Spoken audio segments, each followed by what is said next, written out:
C'est-à-dire que le rêve en tant que tel, il faut déjà définir qu'est-ce qu'un rêve. Bon, maintenant, si tu te places dans une perspective purement psychologique, le rêve peut être un reflux de ce qu'on croit être l'inconscient, par exemple. Tu vois, à partir du moment où tu pars de cette définition-là du rêve, le rêve ici n'a aucune forme de signification à proprement parler. Maintenant, à partir du moment où tu es croyant et que tu crois en plusieurs dimensions de l'existence, donc en l'occurrence en l'âme, euh, un voyage de l'âme peut également te faire vivre certaines expériences. Et chacune de ces expériences peuvent avoir une signification.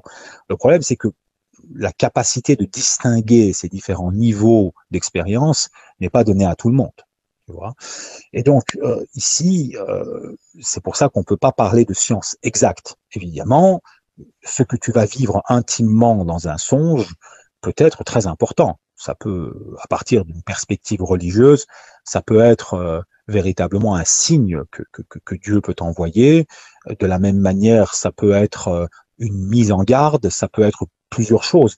Et là, c'est ton âme à toi qui se doit d'interagir avec la connaissance qu'elle contient, avec la signification du rêve qui s'est produit. C'est pour cela que c'est pas une science exacte, parce qu'on peut pas même pas, on peut même pas appeler cela une science à proprement parler, parce que ça peut être le reflux de l'inconscient.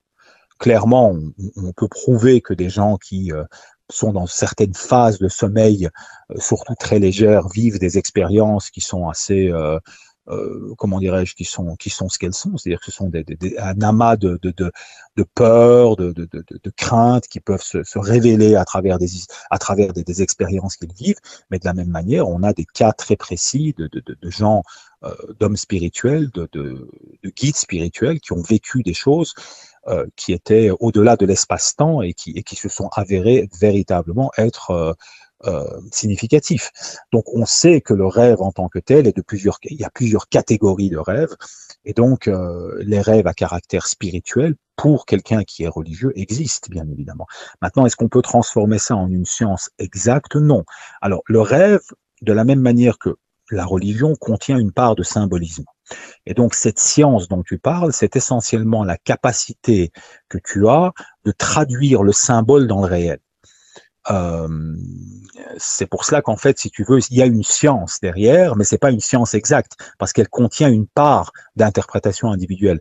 Je vais te citer un exemple, comme ça tu peux comprendre. Quel est le symbole de l'eau dans une perspective religieuse? Dans les rites religieux, le rite est en lui-même. Voilà. Comment tu as dit? J'ai pas bien entendu. Voilà, exactement. Donc, dans le rite, l'eau est une purification. Ben, de la même manière que l'eau est une purification dans le rite, ben, dans le rêve, il devient purification. Tu comprends? C'est-à-dire que, par exemple, quand quelqu'un tombe dans l'eau, c'est une forme de purification. Et donc, l'interprétation des rêves va passer par la compréhension et la connaissance du symbole et des symboles. Et donc, c'est cela qu'on appelle l'interprétation des rêves. Et c'est pas quelque chose qui est exact parce qu'elle dépend aussi du niveau de la personne qui interprète. Le niveau spirituel de la personne qui interprète va lui donner des intuitions qui vont lui permettre de comprendre ces songes et pouvoir les traduire dans le réel. C'est ça que c'est un don d'ailleurs. C'est celui qui avait ce don par excellence, c'était le prophète Joseph.